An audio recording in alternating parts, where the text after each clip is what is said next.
नमस्कार, TV 27 news देख रहे हैं आप और मैं हूं आपके साथ दिनकर आनंद। लोकसभा चुनाव की तारीख जैसे जैसे नजदीक आ रही है, कांग्रेस के कार्यकर्ताओं का विश्वास पार्टी से डगमगा रहा है और बीजेपी में जाने वालों की तादाद में इजाफा हो रहा है। कभी कांग्रेस का गढ़ कहे जाने वाले दुर्ग जिले में कांग्रेस के लिए खतरे की घंटी बजी है। दरअसल कांग्रेस नेता विजय साहू ने अपने 2000 समर्थकों के साथ बीजेपी का दामन थामा। वहीं ऐसे में सवाल अब यह उठने लगा है कि क्या लोकसभा चुनाव से पहले कांग्रेस को ऐसे और झटके लगेंगे और क्या सच में कांग्रेस के नेताओं को अब लगने लगा है कि कांग्रेस में कोई भविष्य नहीं है। आज इसी पर करेंगे सियासी चर्चा। उससे पहले ये रिपोर्ट देखिए।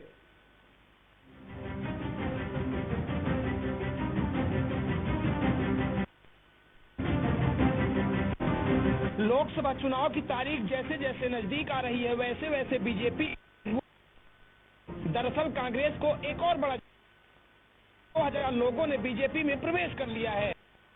कई कांग्रेसी व जोगी जनता कांग्रेस के नेता बीजेपी में शामिल हो चुके हैं। डिप्टी सीएम अरुण साव, मंत्री दयालदास बघेल, विधायक धर्मलाल कौशिक, अमर अग्रवाल, धर्मजीत सिंह को बीजेपी के गमछा पहनाकर सदस्यता दिलाई है। इस दरमियान बिलासपुर में बीजेपी ने कांग्रेस पर तीखा हमला बोला है, बताई है। आरोप है कि कांग्रेस की विश्वसनीयता अब नहीं बची है, न कांग्रेस की नेतृत्व है, इसलिए कांग्रेस अब अपने अस्तित्व की लड़ाई लड़ रही है। वहीं लोकसभा चुनाव में कांग्रेस की बुरी तरह से हार निश्चित है। इस पूरे बयान पर पलटवार करते हुए पीसीसी चीफ दीपक बैज ने कहा कि बीजेपी हार के डर से घबराई है और हमारे कार्यकर्ताओं को गुमराह कर बीजेपी में पार्टी देश की बड़ी पार्टी है, किसी नाराजगी हो सकती, लेकिन भारतीय जनता पार्टी चुनाव में हार के डर से घबराकर कुछ हमारे कार्यकर्ताओं को बरगलाने का काम कर रही है, उकसाने का काम कर रही है ताकि माहौल खराब कर सके। ये इस तरह से भारतीय जनता पार्टी एक प्लानिंग के तहत काम कर रही है। इसके लिए हम लोगों ने सभी कार्यकर्ता और प्रत्याशियों को हम लोग अलर्ट कर दिया गया है ताकि इस तरह के भारतीय जनता पार्टी के साजिशों से हमको सावधानी बरतने की आवश्यकता है। वहीं खेल मंत्री टंकराम वर्मा ने कांग्रेस पर तंज कसते हुए कहा कि पूरे देश में कांग्रेस को छोड़कर लोग भाग रहे हैं। बहुत जिलों में दौरा किया हूं जहां ये बात सामने आई कि कांग्रेस में न नीति है न रीति है। अपने स्वार्थ और कुर्सी के लिए कांग्रेस के बड़े नेता कार्यकर्ताओं को कुछ भी बोल सकते हैं। देखिए, कांग्रेस में तो इतना अंतरकलह मचा हुआ है कि जो कांग्रेस को छोड़ के भाग रहे हैं सब जगह। मैं प्रदेश में बहुत से जिले में दौरा किया हूँ, धमतरी है, महासमुंद है, सारंगगढ़, बिलाईगढ़, बलौदाबाजार। तो बचे खुचे नेता कांग्रेस को छोड़ के भाग रहे हैं क्योंकि कांग्रेस में न नीति है न रीति है। अपने स्वार्थ के लिए, कुर्सी के लिए कुछ भी बोल सकते हैं, कुछ भी कर सकते हैं। 2018 का जो उनका सत्ता में आना, वो उसी का प्रतिफल था कि उन्होंने 36 प्रकार की घोषणाएं करके लोगों का ऐसा लोक लुभावन घोषणा जारी करके उन्होंने सत्ता में तो आ गया, लेकिन आने के बाद 36 में से 6 को भी उन्होंने पूरा नहीं किया। उसी का परिणाम है कि उसको 2023 में उनको सत्ता गंवानी पड़ी। एक तरफ लोकसभा का नामांकन प्रक्रिया जारी है, वहीं दूसरी तरफ कांग्रेस के नेता कांग्रेस को छोड़ भाजपा का दामन थाम रहे हैं। वहीं दोनों तरफ से वादा और दावे के वचन पत्र जारी हो रहे हैं। अब देखना यह होगा कि जनता किस पर विश्वास जताती है। टीवी 27 न्यूज डेस्क से अरुण गुप्ता की रिपोर्ट। तो वहीं छत्तीसगढ़ में जहां कांग्रेस से बीजेपी में जाने के नेताओं का सिलसिला जारी है, आज इसी पर हम सियासी चर्चा करेंगे और चर्चा के लिए हमारे साथ वासु शर्मा जी जुड़ गए हैं, प्रवक्ता हैं बीजेपी से। रवि गलवानी जुड़ गए हैं, प्रवक्ता हैं कांग्रेस से। और छत्तीसगढ़ की राजनीतिक पर लगातार कवरेज करने वाली पत्रकार रजनी ठाकुर जी हमारे साथ जुड़ गई हैं। आप तीनों का बहुत बहुत स्वागत है टीवी 27 न्यूज पर। और रवि साहब, आपसे शुरुआत करूंगा। एक और दिन, एक और झटका, कांग्रेस में सिलसिला जारी है। लोकसभा चुनाव से पहले क्या यह थमेगा या निरंतर यह जारी ही रहेगा?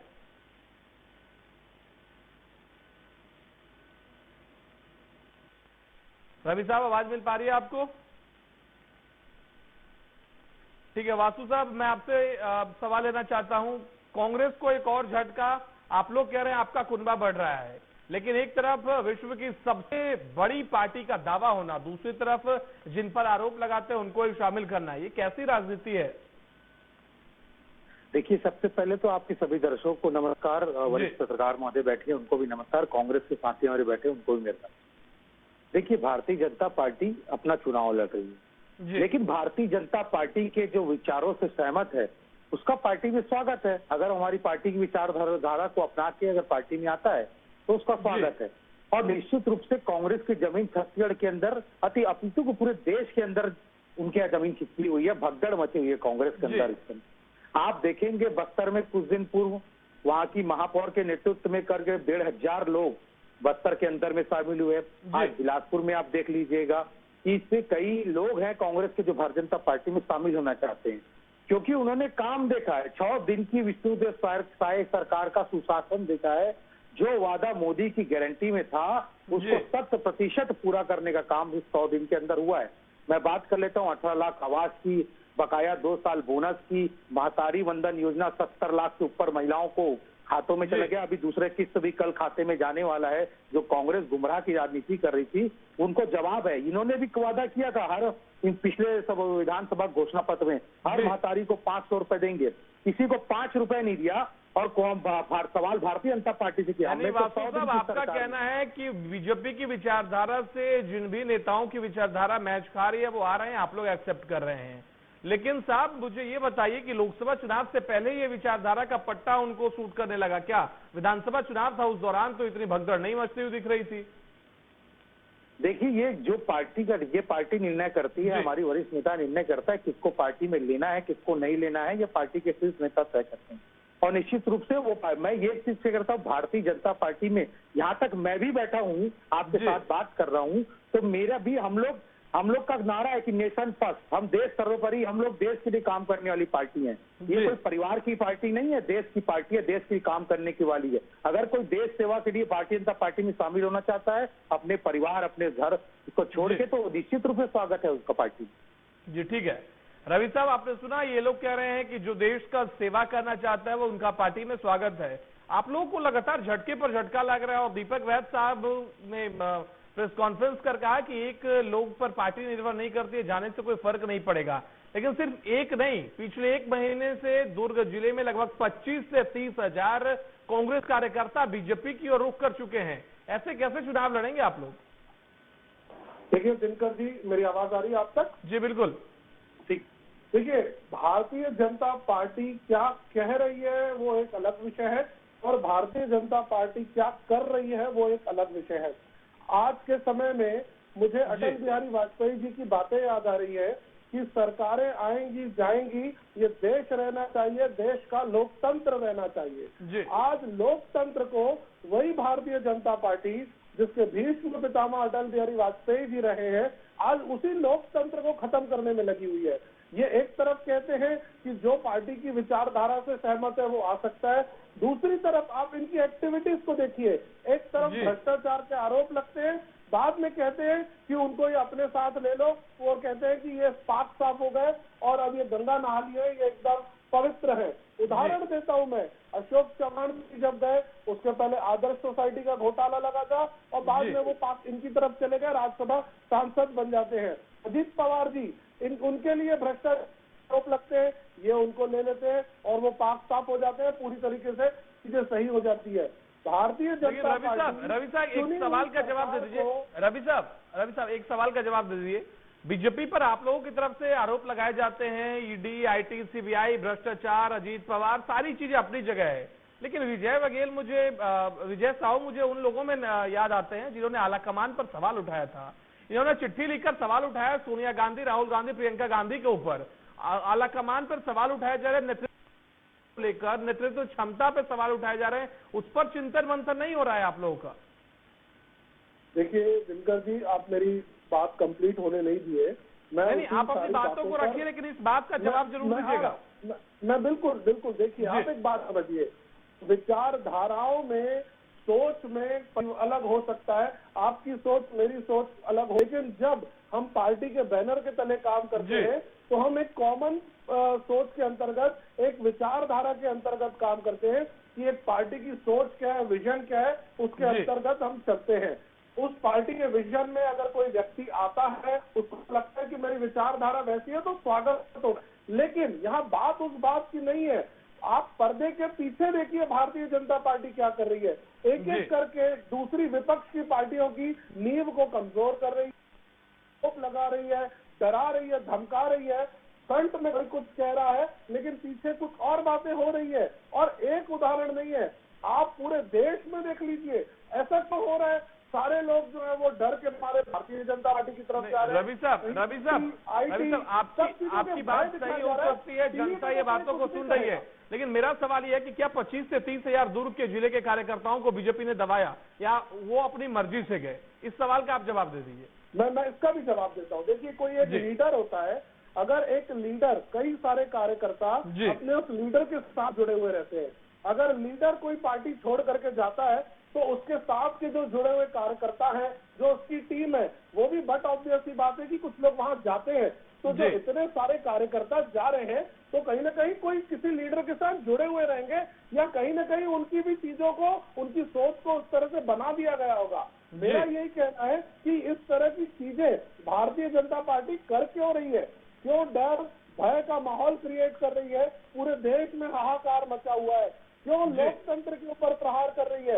अगर इनको डर है, इनको लगता है ये सही है, चुनाव लड़े, चुनाव में मैदान में आए और चुनाव में हाथ का हाथ हो जाएगा कि कौन जीत रहा है, कौन हार रहा है। ठीक है रवि साहब, आपके पास आऊंगा। हमारे साथ रजनी जी भी हैं, उनसे जानते हैं। रजनी जी, मैं आपसे ये जानने की कोशिश कर रहा हूं कि छत्तीसगढ़ की जनता इन दलबदल नेताओं के बारे में क्या सोच रही है? आप लगातार ग्राउंड पर भी रहती हैं, अच्छे से राजनीति को समझती हैं, तो आप ये बताइए कि जितने नेता बीजेपी में जा रहे हैं, उन नेताओं का भविष्य क्या है और क्या वो वाकई यह सोचते हैं कि अब कांग्रेस का भविष्य नहीं है, उनका भविष्य बीजेपी में जाकर सेट हो सकता है, इस वजह से है, या फिर दबाव की वजह से यह दलबदल देखने को मिल रहा है?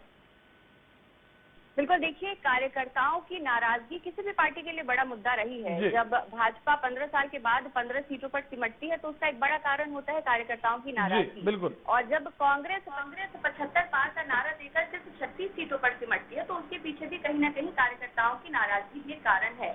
अब जरूरत इस बात की है कि पार्टियां समझे कि कार्यकर्ता नाराज क्यों है।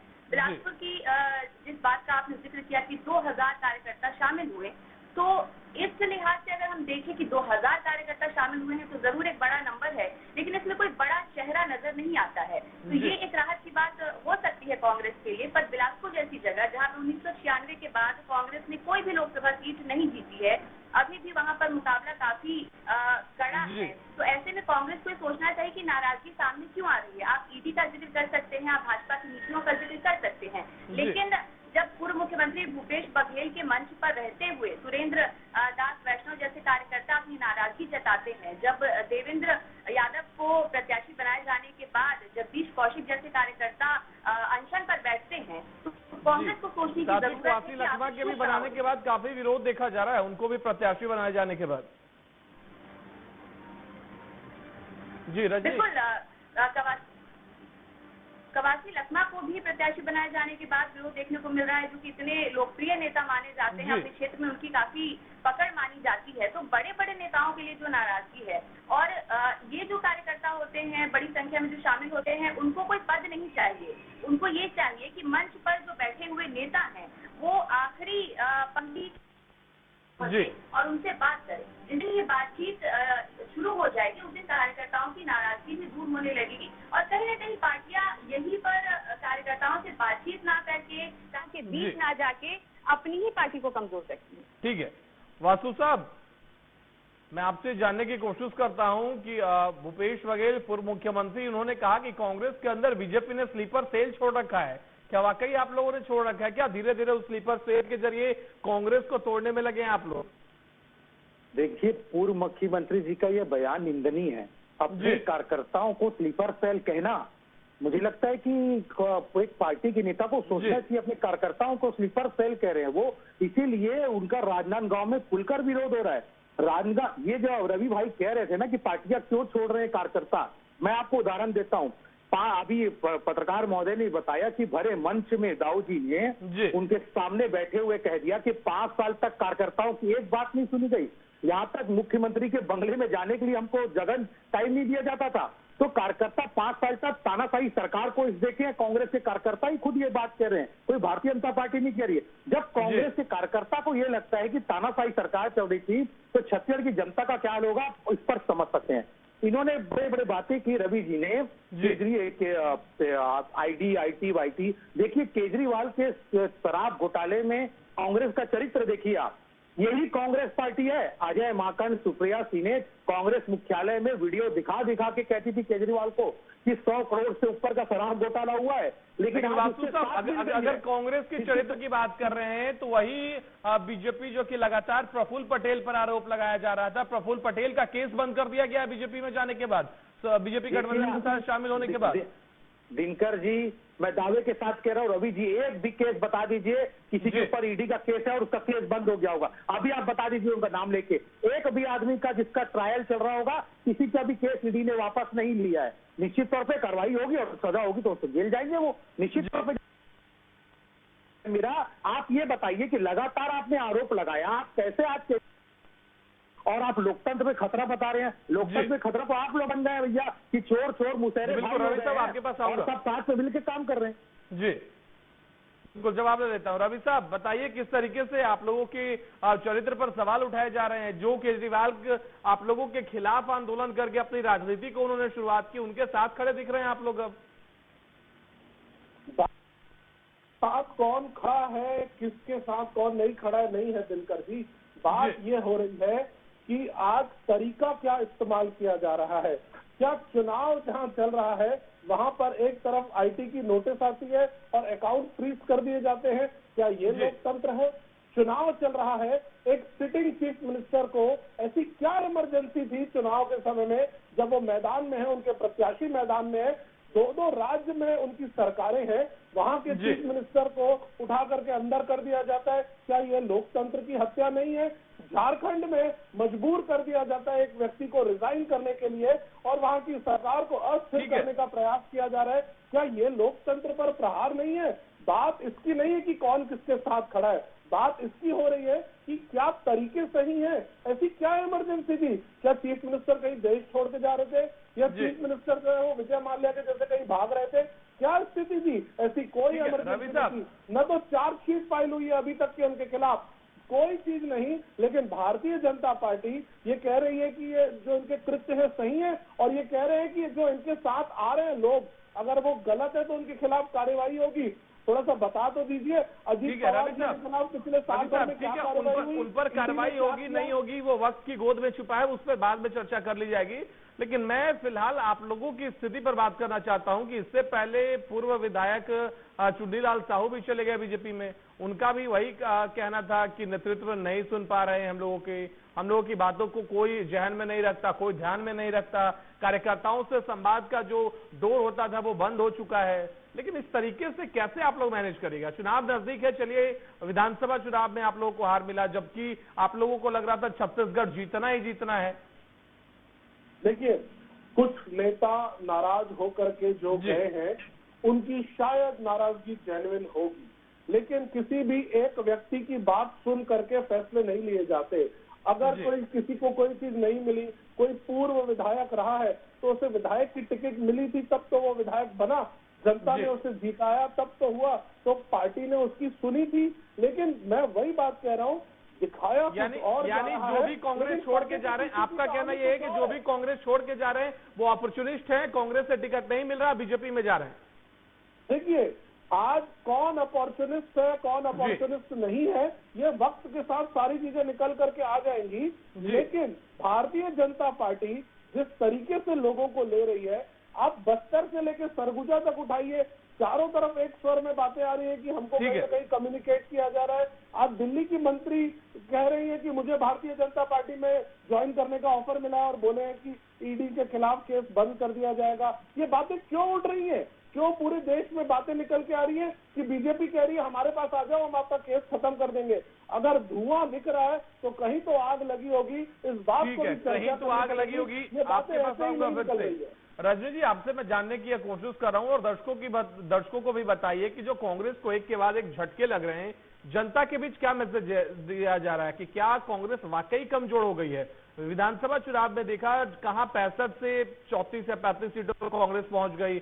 लोकसभा चुनाव में इस बार कांग्रेस की क्या स्थिति है? खुद पूर्व मुख्यमंत्री भूपेश बघेल चुनाव लड़ रहे हैं। क्या इस बार सीटों का मार्जिन जो आज तक कांग्रेस का सबसे बेस्ट प्रदर्शन 2 सीट रहा, वो इस बार बढ़ेगा या नहीं? कुछ सीटों पर कांग्रेस जो है वो मजबूत नजर आती है। हालांकि लोकसभा चुनाव की अगर हम बात करें तो पिछली बार जब एक बड़ा बहुमत कांग्रेस को मिला था, उसके बाद भी जब लोकसभा के नतीजे आए थे तो भाजपा ने एक तरफा जीत दर्ज की थी। इस बार तो कांग्रेस के लिए चुनौतियां बड़ी हैं, क्योंकि विधानसभा चुनाव के नतीजे भी हमारे सामने हैं। जनता के मन में अगर कांग्रेस की छवि की हम बात करें तो राष्ट्रीय स्तर पर हम देख रहे हैं कि कांग्रेस लगातार कोशिश कर रही है कि भाजपा को टक्कर दे, चाहे वो इंडिया गठबंधन की बात हो या दूसरे भारत जोड़ो यात्रा, दूसरे बाकी तरीकों की बात हो। छत्तीसगढ़ हमेशा से पिछले 5 सालों से खासतौर से मजबूत गढ़ माना जाता रहा है कांग्रेस का, लेकिन विधानसभा चुनाव के नतीजों के आने के बाद से नेतृत्व का अभाव नजर आता है। कार्यकर्ताओं की आपसी जो नाराजगी है वो नजर आती है, बड़े नेताओं में मनमुटाव भी नजर आता है। और भले रवि ये कह रहे हो कि ईडी की जो बात है जिसको लेकर लगातार कांग्रेस आरोप भी लगा रही है, और ईडी का विषय काफी बड़ा भी है, क्योंकि द हिंदू की ही रिपोर्ट है कि पूर्व चुनाव आयुक्तों ने भी इस बात को लेकर चिंता जाहिर की है कि चुनाव के समय में गिरफ्तारियां कैसे हो रही हैं। तो ये अलग विषय है, केंद्र का भी विषय है। लेकिन अगर छत्तीसगढ़ की बात करें तो अभाव कहीं ना कहीं जरूर नजर आता है, क्योंकि ये छोटी मोटी बात नहीं है कि भूपेश बघेल जैसे नेता के सामने कोई कार्यकर्ता मंच से ये कहता है कि वो नाराज है। और इस बात को लेकर भी लोगों में नाराजगी है जो टिकट का बंटवारा हुआ है कि एक जिले से 4 का नाम देने पड़ रहे हैं, जो स्थानीय नेता है उनको मौका नहीं मिल रहा है। तो ये तमाम बड़ी चुनौतियां हैं इस वक्त कांग्रेस के सामने,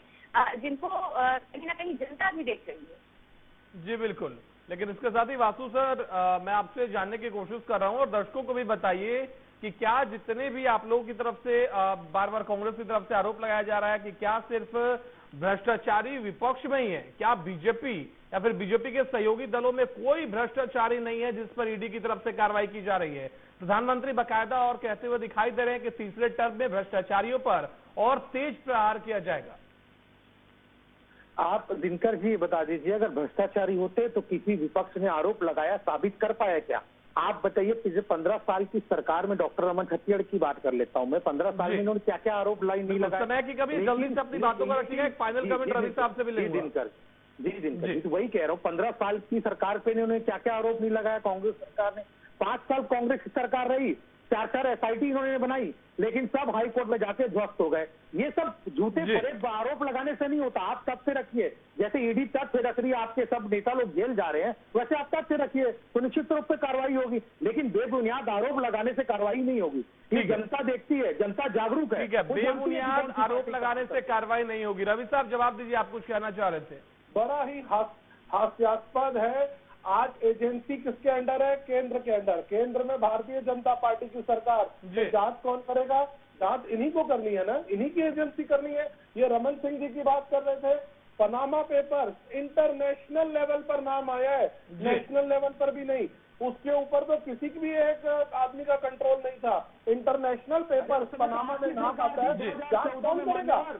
लास्ट 10 सेकंड रवि साहब, लास्ट 10 सेकंड जल्दी से फाइनल कमेंट। जांच तो ये लोग करेंगे ना, क्या जांच किए? आप बताओ, आपने रमन सिंह के खिलाफ क्या जांच की और क्या जांच करने के बाद मुझे निकल करके बताओ ना। रजनी जी, आप तीनों का बहुत बहुत धन्यवाद हमारे साथ जुड़ने के लिए। वक्त फिलहाल हमें इतने की इजाजत देता है। छत्तीसगढ़ में फिलहाल दल बदल जारी है, कांग्रेस के तमाम बड़े नेता बीजेपी की ओर रुख करते हुए दिखाई दे रहे हैं। लोकसभा चुनाव में क्या कुछ होगा ये जनता तय करेगी। फिलहाल आप सभी का हमारे साथ जुड़ने के लिए बहुत बहुत धन्यवाद। देश दुनिया की बाकी खबरों के लिए देखते रहिए TV 27 न्यूज।